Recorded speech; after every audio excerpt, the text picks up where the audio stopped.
Hi again, and welcome back to the Equality Edit. Thank you so much for coming along. So, the Equality Edit is where we unpack equality one story at a time. So, today, my guest is Teresa.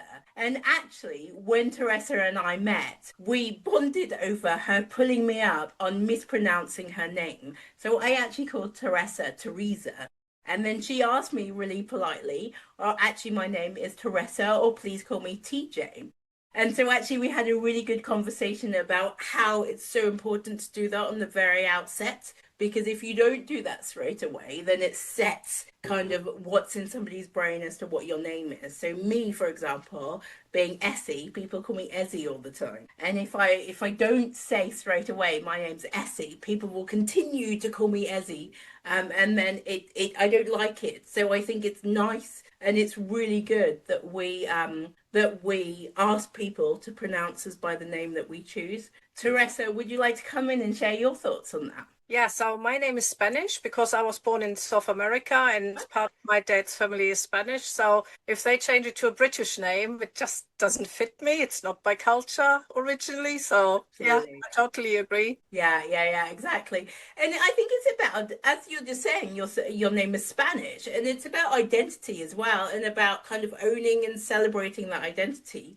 And when somebody accidentally or not accidentally takes that away, it's almost taking away our identity. So what really helped me, I have a friend and she changed her pronouns to they, them. It was so important for her that people would accept this. And also some people have dead names. I don't know if everybody knows this, but some people like transgender people or other people, for whatever reason, they say, I want you to use this name now. And if you repeatedly call them by their old name, it really grinds us wrongly, isn't it? Or mispronounce our names. Yeah, absolutely. And it's a lack of respect to who we are as a person. So if somebody's saying they, them, and then we continue to use the wrong pronouns, then it's a kind of disrespect.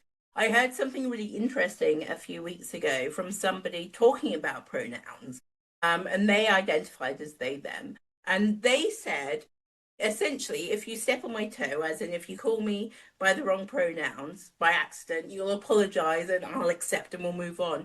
But if you continue to step on my toe and dig your heel in, then I'm going to be offended. And I think that's a really good way to sum that up. Yeah. It's hurtful to people because you feel not seen and not heard, isn't it? So, absolutely, yeah. Totally, completely. On that note, let's just move on. Would you mind introducing yourself, telling us who you are and why we're recording this episode today? Yeah. So my name's Teresa, like you said, and I am a grief consultant, educator, coach, and mentor, which is quite a change that happened in 2015. 2012, my friend's son died, and 3 years later, she still got really very well-meaning but very strange comments, and that propelled me into wanting to help people like her and train in grief, and I've done this since then. This also brought me to the experience that well-meaning comments or judgment is not only for grievers but for disabled people. And I had a lot of mental health issues, but I'm now physically disabled, so I've got chronic illness, use a wheelchair, and I was diagnosed as autistic in 2023 and having ADHD the year before. And when you are immersed in this community, you realize that a lot of people really suffer with, these well-meant but harmful comments. And I think it's so important that we advocate for ourselves and for each other to change this, because it's really, really meaningful for people to be represented in a proper way in workplaces and society. I completely agree. And just what you were going, I just wanted to kind of go back, and I know we didn't talk about this before, but regarding people's well-meaning comments but inappropriate comments about grief. I don't know about the rest of the world, but it seems to be a huge thing in the UK that people just don't know how to deal with it when people say that somebody's dying or they're suffering a loss or they suffered a loss. That's my main passion, to help people what to say and not to say. And that will come throughout, hopefully, our podcast, because that refers also when you're in the workplace. and someone shares that they might believe they're autistic or have ADHD or they're diagnosed, it's the same thing. And it's just a skill. I've said the dumbest things myself before my training. So I'm not trying to judge people or be patronizing, but we can all learn. Like you learn to call someone they, them, or pronounce my name right. So, it's just a skill. So true, so true. So absolutely, I completely agree. So when we were talking about what we're going to talk about in this episode, you said that you would like to discuss, and I think it's a really good topic as well, late diagnosis of autism and ADHD in women. So why is that a subject that's important to you? So I entered menopause in 2021, and I believe this is why my ADHD symptoms became worse. And I now know that is the case for so many women. And it's just everywhere now. And I meet so many lovely people who quite struggle with their late diagnosis. The other reason they might be diagnosed is their kids were diagnosed. We have so much better diagnoses and information. We are so much more clued up on these things. And then they think, yeah, but I'm like my child, or that was me when I was little. So it's just like really important to discuss these things because we cannot escape it, I believe. Yeah, no, I completely agree. And I've also heard that kind of it seems to come out in menopause and perimenopause as well. And so what would you say to people? Because there's a lot going around. I heard yesterday somebody was reiterating what somebody had said to them, but I heard yesterday there's something going around about almost like the neurodiversity pandemic, almost like it's catching because so many people are self-identifying. Yeah, there's like a drawing or like a graph for when left-handed people were not stigmatized anymore. And it shows like there were the left-handed people, and then all of a sudden the curve goes up and there was no left-handed pandemic. So I think the awareness is there because before people would just suffer and no one would acknowledge this. And I've learned so much through groups, and other people have actually asked me in the pandemic, do you have ADHD? And I was like, no, of course not. What is this? But because through Zoom, we were communicating in a different way. Yeah. And I had access to more people rather than before. I was just like working, not really interacting in the same way I did then. And then a physio was on the phone once, like, has anybody met? I'm like, yes, people have mentioned. And so I just want to raise two important points because a friend said that to me as well. Oh, everybody's got ADHD now. And I'm like, yeah, but we don't get a special prize. If that would give us an advantage in society, I would understand why people want to be diagnosed or want to say I've got ADHD. But there's a lot of stigma still, and there's a lot of shame often. So what benefit is it actually when people out themselves? A lot of people say, I don't share my diagnosis in the workplace or with friends. And the other one is like, we can share symptoms, like we're all forgetful. Yeah, okay. But it's actually really serious. And the things I've missed out on and the issues I had and the mental health issues I had and the misdiagnosis, it's no laughing matter. And it's beyond what people think ADHD is, especially in women. Yeah, absolutely. It's when so it's so I've heard loads of people say, so as you say, I forget things all the time, or I can't hold this information in my head. But it's very different when actually all it takes is writing something down, making a quick note to find yourself a way to remember and actually really struggling with this on a daily basis. I mean, nobody ever says, I've got cerebral palsy. Nobody ever says, oh, I can't be bothered to walk around sometime as well. It's this kind of misconception that if it's an invisible disability, it can't be real. Yeah, so I read this meme yesterday, and the person was dismissive and said, oh, you don't have ADHD, it's just in your head. And the other person was like, yeah, where do you think my brain is? Because, it's a brain issue and a development issue. Yeah. Yeah. An insult that actually they've tripped themselves up over. Exactly. So Yeah, double meaning. So let's talk about myths and misconceptions. So what are the myths around ADHD? So people are seen as lazy, and we now know that people with ADHD have low dopamine.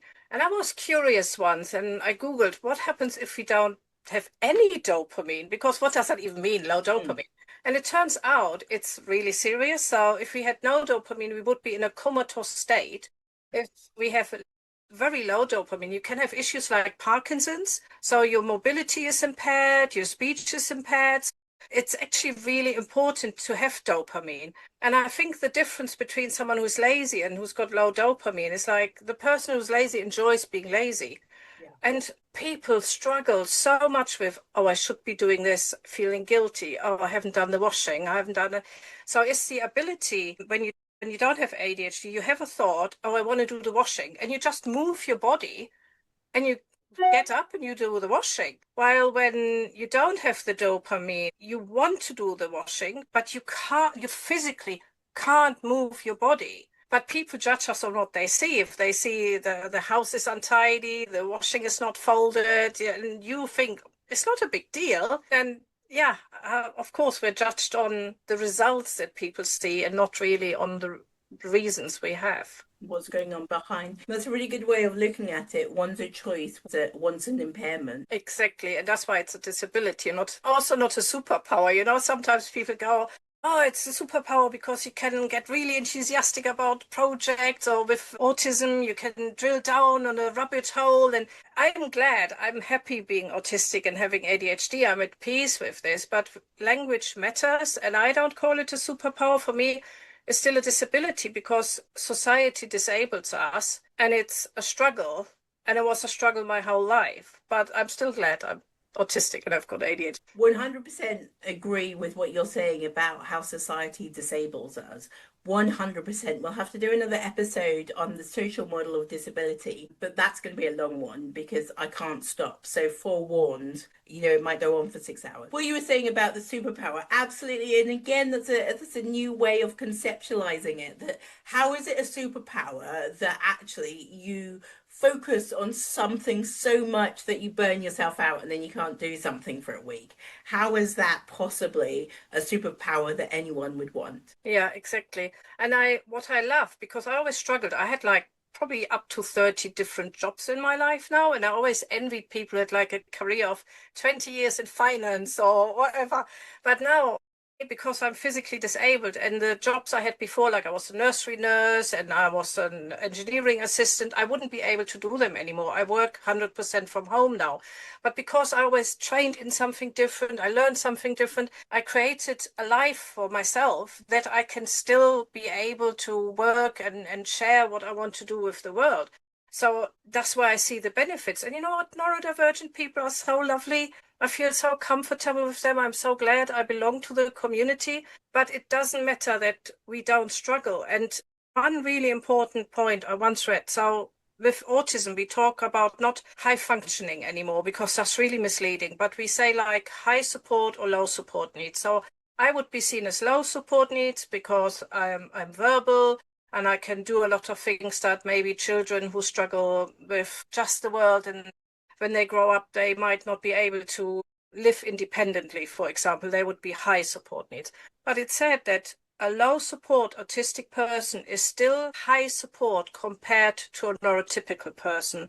And I'm like, oh my God, yes, because I felt so guilty. I thought, if I'm low support, why do I struggle so much? But it's the comparison. Yeah. To the neurotypical person, and I'm like, yeah, that really resonates with me. Yeah, and it sounds like that's really empowering as well. Yeah, absolutely.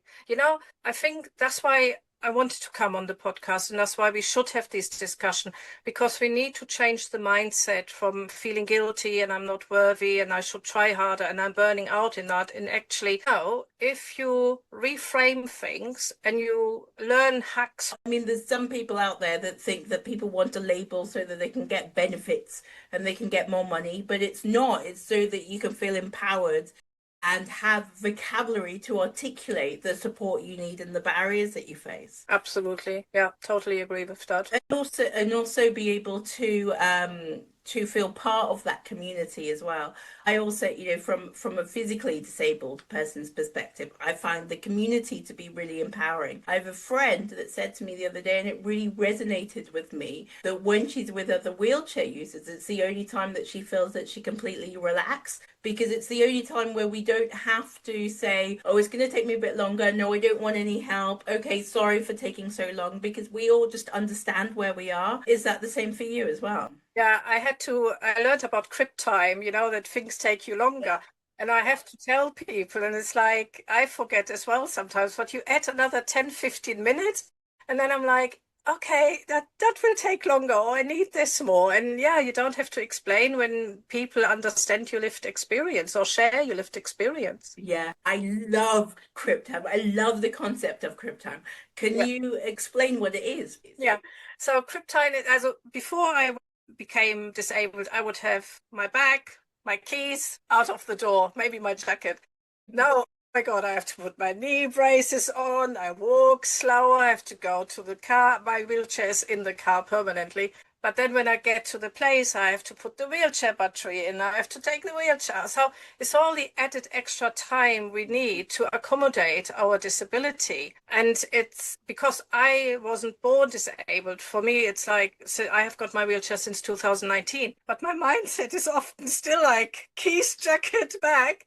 And then I have to rush or I'm a bit late because I didn't factor this script time in. But And it's also, I think it's also the barriers that we face in yeah, society as well. So the barriers of having to maybe, I'm making assumptions, Teresa, so please interject and tell me what your barriers are. So actually, rather than making assumptions, I'll just say what my barriers are.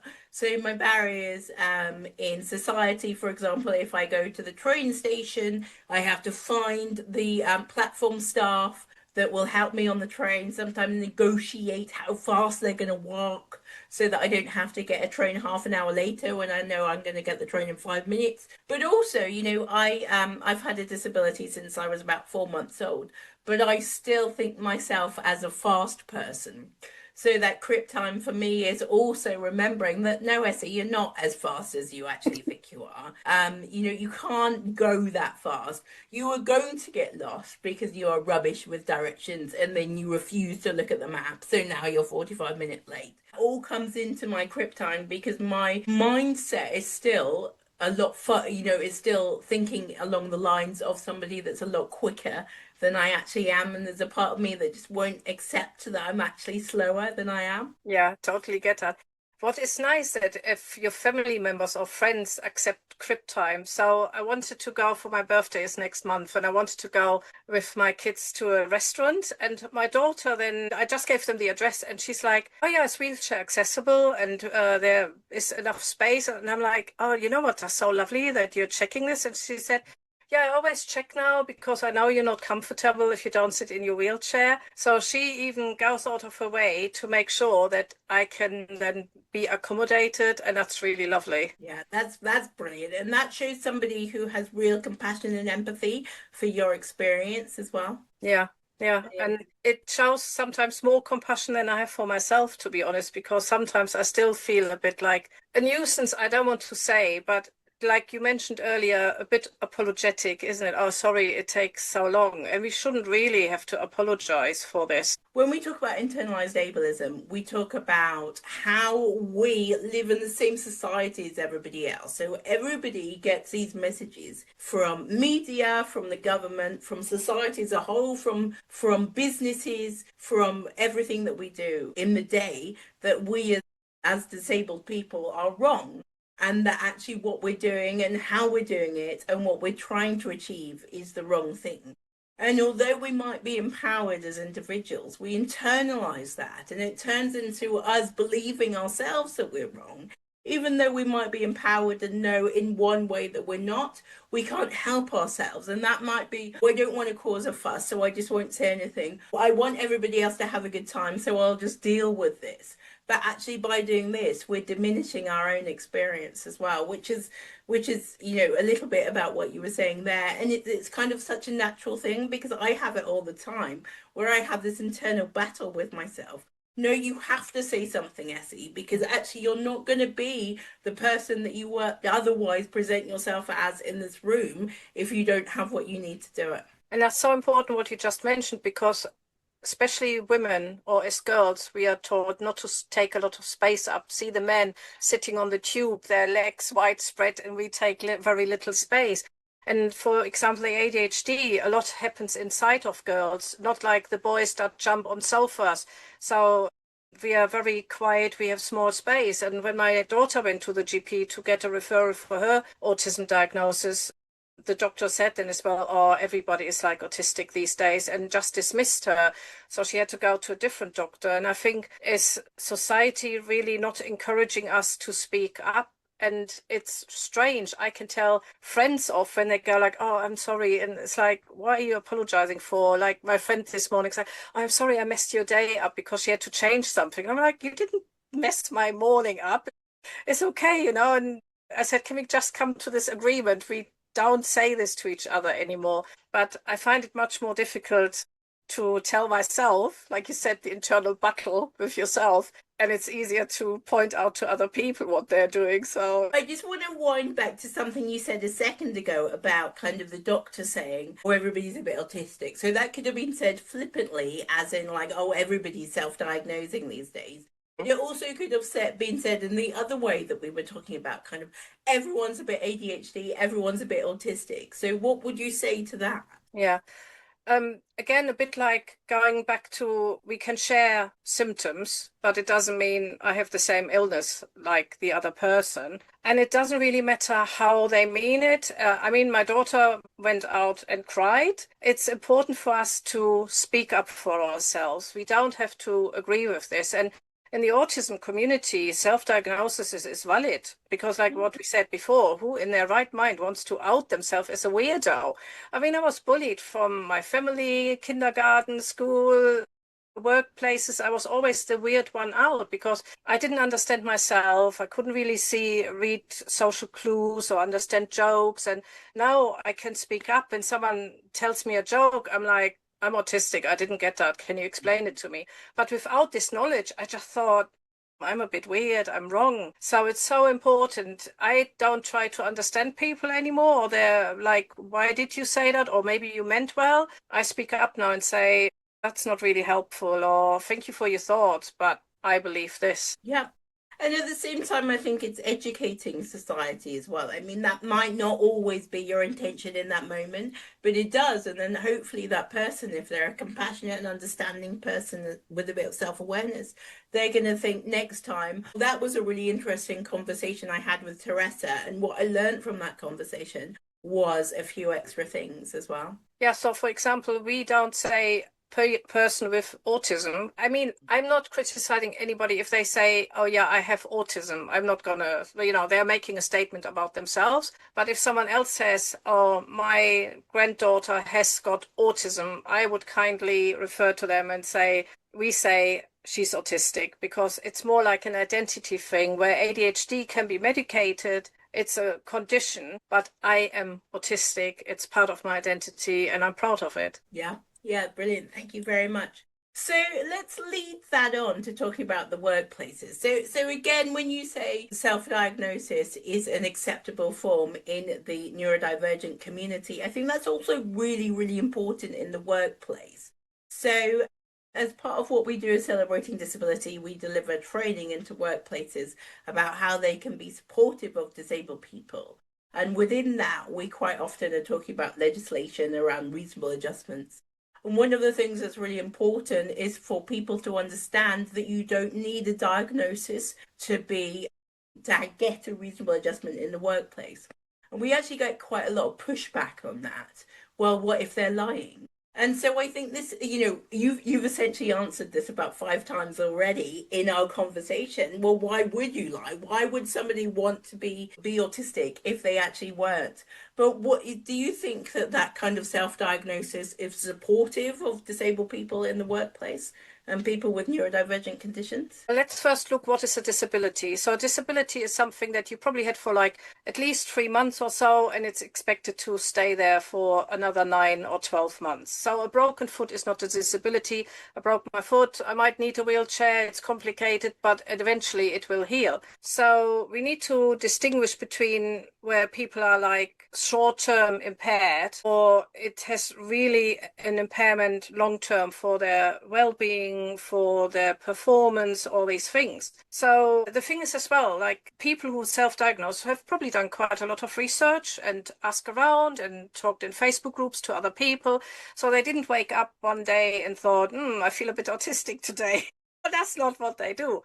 And so the Equality Act actually very clearly defines what a disability is and what the reasonable adjustments are. I mean, I know reasonable, it depends the size of the company. And for example, if it's very important, you would need a lift that costs £200,000 for a wheelchair user, and it's like a sole trader or so, then they would say maybe, oh, that's not reasonable, that's going to bankrupt them. So we're not talking about these extremes, but reasonable can be very simple things. So a dyslexic person might want to have the memo on colored printed paper, for example.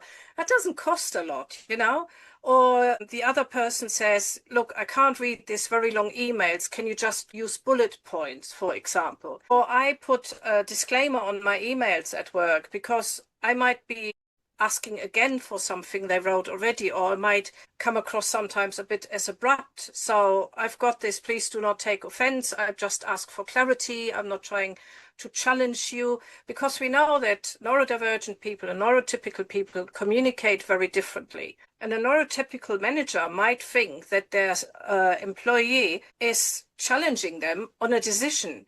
And they're just like, I'm just trying to understand properly what you want from me so I can do a better job. That's a reasonable adjustment. Take 2 more minutes and explain it properly. So not everything has to cost money. And if you have a happier workforce, happier team, then everybody wins. So true. It's so true. And there's no definition of reasonable in the Equality Act deliberately because it's so broad. It's what people need. But I think, the way I explain the reasonable part of the reasonable adjustment is whatever is needed to mitigate the disadvantage that that individual is facing due to their impairment and the barriers in society. So that might be, as you've articulated all those things, reasonable adjustments can be the more kind of expensive kind of structural changes.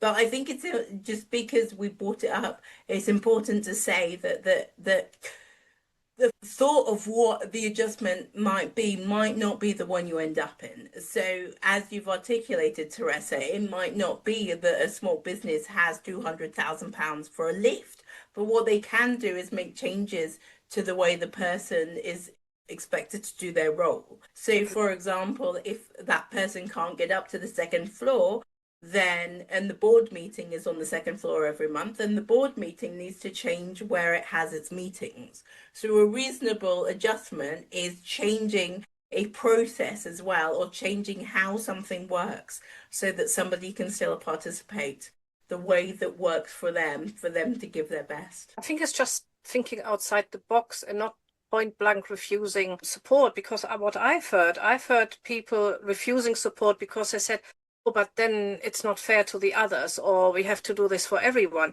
Yeah, but the others don't have this issue. Exactly. So equality and equity is not the same, is it? Yeah. Yeah, completely agree. And I had this, I was talking to a client about this the other day. And I think a way to mitigate that kind of, oh, it's not fair, I don't have this chair and she has that chair, is to really explain what an adjustment is. So not everybody knows what a reasonable adjustment is, including disabled people. We don't come with a book of this was what your rights are as a disabled person. Yeah. I mean, it would be really handy to have actually, but it doesn't exist. By articulating to everybody in a general way what reasonable adjustments are, it helps people develop that compassion, because it's hard to be compassionate if you don't even know what's going on. I don't mean individually for people, but you don't even know the concept of something. So the minute you say reasonable adjustments exist for these reasons, then that's the minute that somebody else can think, okay, something might be going on that is none of my business, but it doesn't mean that it's unfair, kind of thing. Experienced when I worked as a nursery nurse, I was in so much pain and I couldn't lift the kids anymore. It just got worse and worse. And then I was told, yeah, it's not fair, that because I tried to do other jobs and then my colleagues had to lift more kids up, and I was told, oh yeah, that's not fair. Why should I do this? And because it was so new to me, disability, I didn't have the words to speak up. And the management was sort of, I thought, encouraging my colleagues to say this. And if they had led by example and explained in a staff meeting, look, we have this person, they have these issues, that means maybe she can take over some of your jobs that don't really involve heavy lifting. But no, they didn't. And in the end, I just walked out. One day I was in so much pain and I'm like, yeah, I can't do this anymore. And yeah, I had to leave, and I was really sad about this, and it could have been handled much different. Yeah, and that's the impact, isn't it? I mean, just by having those open, collaborative conversations, it can save all that heartache for you. And if you want to think about it from a commercial perspective for the business, save all that kind of extra cost of hiring somebody new or the Mm. potential lawsuit that might have gone on as a result of it. Just by having that collaborative, open conversation where if the disabled person feels confident to, by airing that. I mean, we can talk about reasonable adjustments in the general so that nobody has to say, these are my adjustments and this is why I'm doing it like this if they don't really want to. But by having an awareness that these things might exist, it makes a massive difference. And I always think about it, comparing it to somebody with a physical disability. So if I go into the workplace, nobody's going to ask me why I need a lift because it's very clear in an electric wheelchair that I'm not going up those stairs. But so why do people with invisible impairments always have to be questioned? We need to be getting to a place where if you say something, it's obviously for a good reason. And I think you raised a really good point because I was very qualified. I was a room leader, and in another nursery, I was even deputy manager at some point. So you're right. I left with years of experience, and they had then to hire someone else.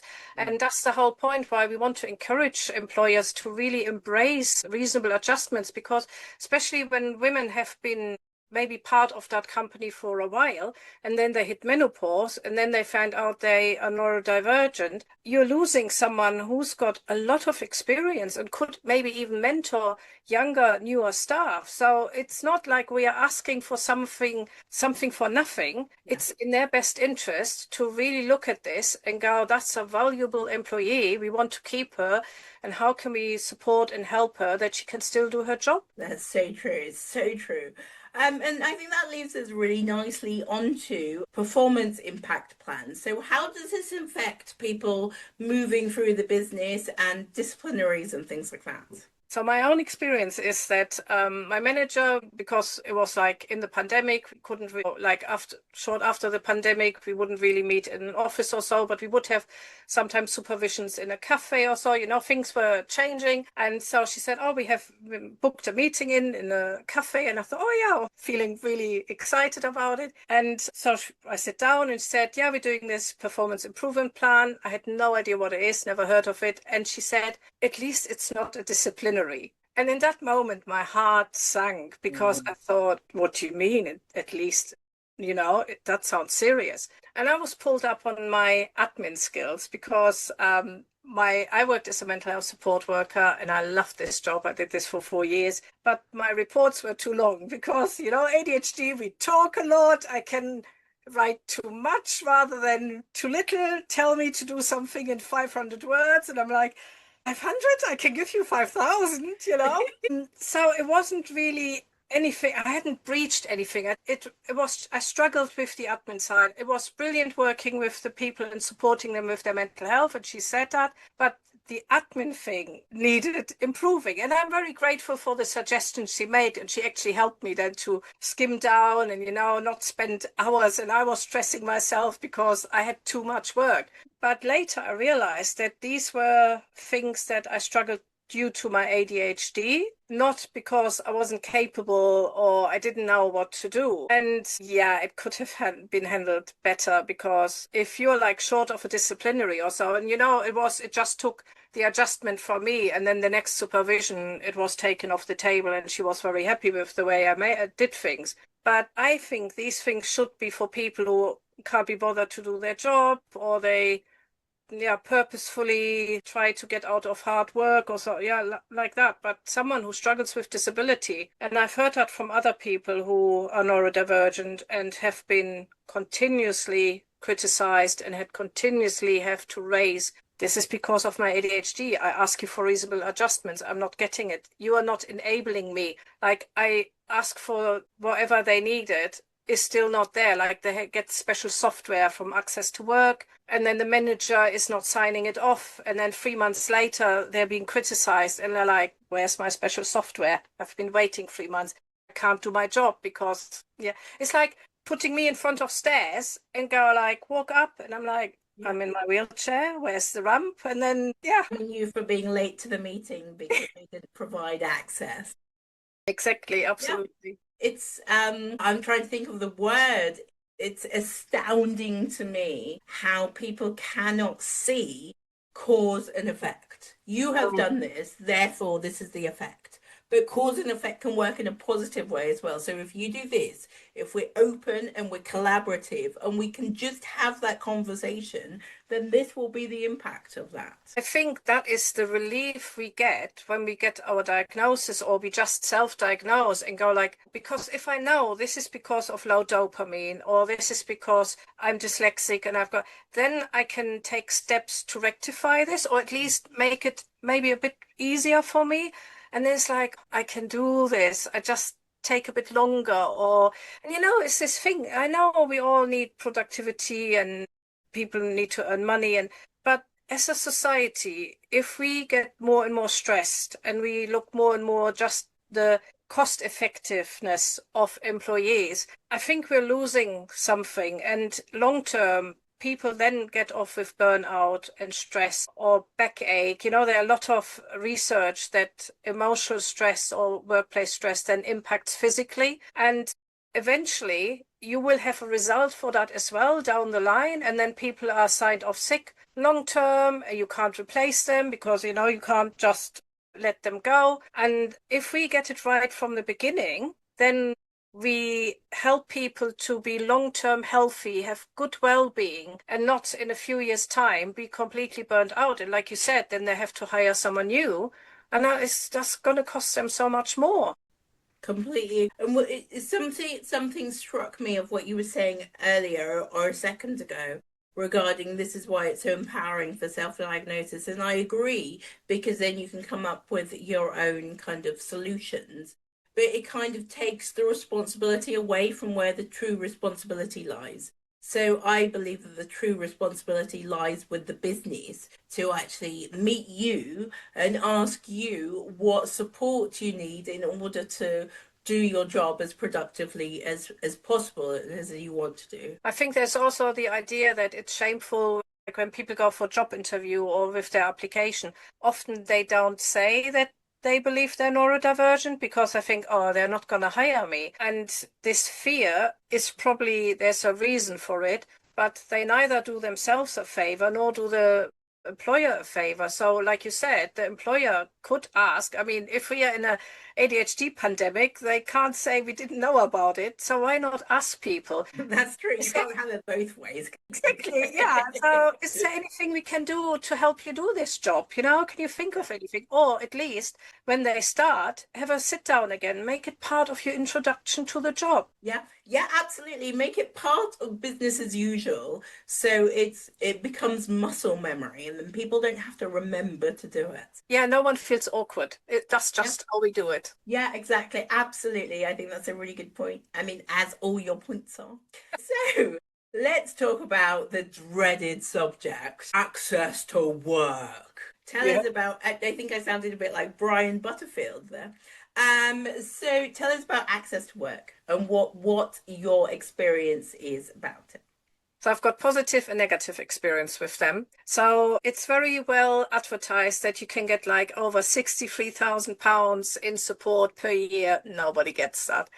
Mhm. Because it's very difficult. And at the moment, because so many people shared, oh, go to access to work, I think they're running out of money and they're taking awards away from people now. So for access to work, you only have to be employed 1 hour per week in employment. If you're self-employed, you have to have a turnover of £6,700 per year, which I feel is very unfair because my award was taken away from me now because I was short of it and I had emergency operation in my eyes. I've got glaucoma in December and I had other issues, kidney disease. So I'm running my business, being very unwell. And all they looked at, did you meet the criteria of the threshold or not? So they didn't do any reasonable adjustments because I thought, I'm still here with all the issues, but someone who is employed only needs to be employed 1 hour a week. But anyway, so you can get taxis if you can't drive, but for this, you need a diagnosis. and why you can't drive or use public transport. But for all the other support, you don't need a diagnosis. So I was given my first support before I had my official diagnosis. So you do a workplace assessment. If you apply within the first 4 or 6 weeks of being newly employed, the employer doesn't have to pay anything, which is good. And you can even apply for it up to 4 weeks before you start. If you apply later, because like me, I didn't know that I could get support, then they have to, depending on the size of the business, they have to contribute a little bit. But it's compared to what you can get, it's not a lot. And I got software, I got a special chair, I got a headset, a special keyboard. So it depends really on your needs. You can also, with ADHD, you can get workplace coaching. So the idea is amazing. The problem with it is they are so behind now. And if you start a job, and you have to wait 6 months till you get your workplace assessment, you might not even be in that job. So they really need to do something about it, because it sounds very good on paper. And like I said, when you get the support, it's amazing. But yeah, there are a lot of things they don't do properly at the moment. I'm sitting here thinking, shall I contribute to this part of the conversation? Because I have lots of things to say Please about do. work, which are, what is the opposite of controversial? Traversial? No, it's made up word. They aren't they're not good for access to work. So, and also again, the podcast might go on till tomorrow morning. But yes, it's what I will say, that one piece, I mean, you said lots, but the one piece that I picked out that I'll talk about is that it's very ironic that the same government who set the rules and the legislation around reasonable adjustments break that legislation for themselves. Absolutely. And that's all I'll say about that. Yeah, that's a whole other podcast, I think. Exactly. Tune in to the nightly episode where Esi rants and raves about access to work. But please don't take away my funding. Can I just quickly say, so if anybody is listening and wants to apply, that's quite easy actually. So you just go to the website, just Google access to work, and you just have to fill in a short form, like why you need support. I would put it in a Word document first, and then you can copy and paste, because when you have more than 15 health issues like me, then you don't want to type them out all the time. But yeah, it's just a very simple application form. Tell your manager you have applied, because they will be contacted and they are not surprised, and they will support you with that. But applying itself is not really that difficult. I actually had an experience this afternoon where somebody from a company called me up and wanted to ask me a few questions regarding an employee that had applied for access to work. So the employee had just been employed, like they were a new recruit, sorry, and they hadn't identified that they were disabled. And all their conversations were over a virtual platform. So I have no idea whether they were physically disabled or not, because it didn't matter for us in the it doesn't matter anyway, but it didn't matter in terms of the conversation. And the person that I was speaking to she had such a good attitude, but just was really nervous about it, like nervous about what to do. I've never heard of this before. It was mentioned to me the other day. What do I do? Where shall I start? What should I do to prepare? Oh my gosh, I want to do the right thing by my employee. So what advice would you give people that are thinking that? So my manager had no clue as well and really struggled, and I had to educate her on this. But the good thing is that Access to Work actually offers training for managers, I believe, or at least they did at some point. So I love that she was like trying to help, but I think that's another issue, because if they've never heard of it, if the company doesn't go to the employee, or you're a new starter, do you know about Access to Work? Do you want us to support you? And it's actually the other way around. It was really exhausting for me that I had to educate my manager. I mean, she was absolutely lovely about it and really tried so hard to help me. It was so frustrated and apologized, but it was hard for both of us. I had a similar experience when I was recruited into the role that I had before setting up Celebrating Disability. I didn't really know about Access to Work either. So I said to the HR manager, do you know about access to work? And she's like, no. And that was kind of conversation done. So she wouldn't engage with me about it. So I had to take the responsibility to do all the work myself.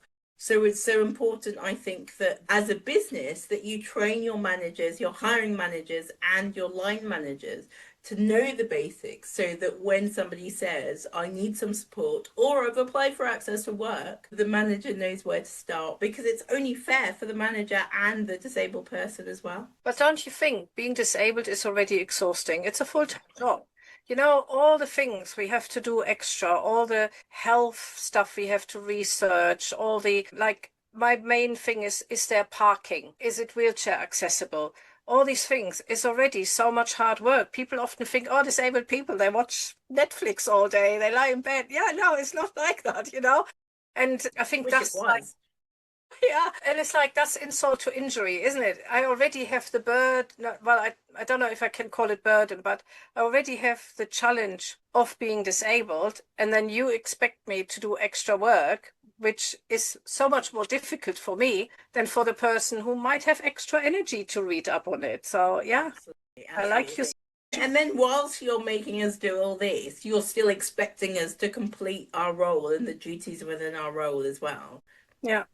So again, that leads us really nicely. It's almost like you've seen the notes, Teresa. That leads us really nicely to talk about identity and labels. So let's talk a little bit about how labels can, I mean, you've talked a little bit about empowering, how labels can empower, but how they can harm as well. So a lot of women, because sometimes they're even in their 60s and 70s, people go like, why do you want a label? Why do you want a diagnosis? Like, you're almost at the end of your life, you know? And I was labeled from childhood, unfortunately, by my dad. He labeled me idiot and other name callings. And, you're labeled weird or too much, too difficult. So we already have labels. I would like a medical one, a diagnosis one. And we label ourselves. You mentioned earlier, your own inner, like, oh, you have to encourage you and not self-love, or you not talk negatively about yourself. And so labels are just words we use for ourselves. And one of the labels is like everybody's ADHD is like a label as well, I would say, or a statement. And they're harmful because they're dismissive and they're missing the point. And it's more like you have a bad character rather you have a diagnosis. Yeah. And that's just not okay. Yeah, I completely agree, completely agree. So for the audience or the viewers and the listeners listening and watching along, what do you think they should take away from this? So if you were going to leave them with one message, what is it going to be? Well, I wanted to encourage people to look at the right to choose way. Well, when you go through the NHS, it can take you years, like 5 to 7 years in some areas, to get a diagnosis. It's unbelievable. The right to choose is an NHS agreement where you can go to a private provider like Psychiatry UK or ADHD 360. There's a certain protocol how to do this, but you can find that on their websites, and your GP still has to refer you. But my diagnoses were like, I think, a year for ADHD and 7 months for autism. Because it's very in demand now, it might be a bit longer, but it's not going to be 3, 4, 5 years. So if you suspect you're neurodivergent, go for it. It's so worth it because you get a letter for your employer and you get a letter for any college, university or so you might visit one day. And it has your diagnosis and recommendations for the workplace. And it's such a powerful document. So don't listen to family or friends who say, oh, it's not worth it and what's the point. I just encourage you, go for it. The second one, if you don't want an official diagnosis, self-diagnosis is valid, and share with other people who also think they're ADHD or autistic or anything else. Go to Facebook groups, especially women's group. Find your people, find your tribe. Like what you said in the beginning, she said, if I'm with other wheelchair users, I feel like myself.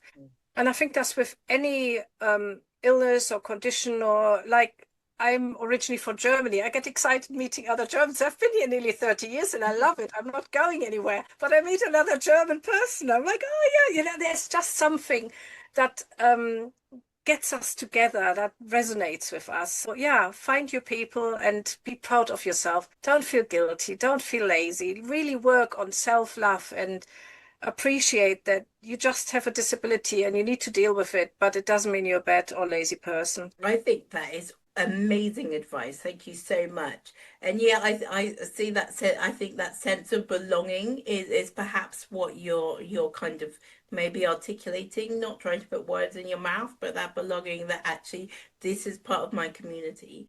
And just on a side note, don't speak to me in German, but I was born in Germany and lived there until I was 3. Oh, wow. See, And that's the thing. German was my first language. Wow. So thank you very much, Teresa. I think those messages to other disabled people about empowerment, they're so powerful, and I 100% agree. What advice would you give other EDI professionals, maybe line managers, to support women with late diagnosis? The first thing is believe them. Don't start arguing. If someone makes a statement about themselves, don't dismiss them.